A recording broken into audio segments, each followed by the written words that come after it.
নামাজ যেমন পড়া ফরজ, রোজা রাখা যেমন ফরজ, দান সদকা করা, যদি যাকাত দেওয়ার মতো সামর্থ্য থাকে তাহলে যাকাত দেওয়া যেমন ফরজ, মহিলাদের সর্বপ্রথম ফরজ হচ্ছে সে পর্দার মধ্যে থাকবে।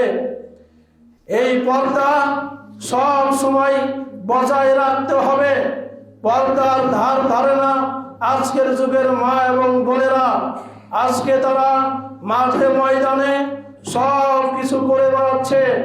আজকে বিকাল বেলায় ক্যাথার সাজি নিয়ে তারা রাস্তাঘাটে বসে ক্যাথা সেলাই করে, বিভিন্ন রকম কাজকর্ম করে।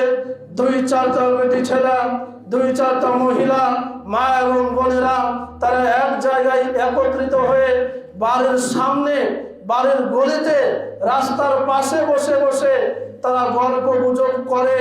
তারা খেয়াল রাখে না তাদের ওড়না ঠিক আছে কিনা। মাথা বের করে, চুল বের করে, লজ্জাহীনার মতো বেপরদা হয়ে, লজ্জা শরম বেঁচে খেয়ে তারা রাস্তাঘাটে গাড়ি এগুলো চলাফেরা করে, মানুষ চলাফেরা করে।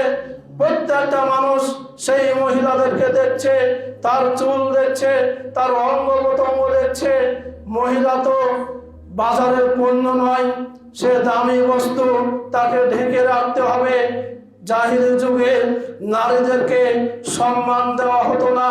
জাহিলি যুগে নারীদেরকে অপমান করা হতো, লাঞ্ছিত করা হতো, বৈষম্য করা হতো, মেরে ফেলা হতো। জীবন্ত মেয়েদেরকে খাল খুঁড়ে পুঁতে দেওয়া হতো। মহিলাদেরকে নানানভাবে নির্যাতন করা হতো।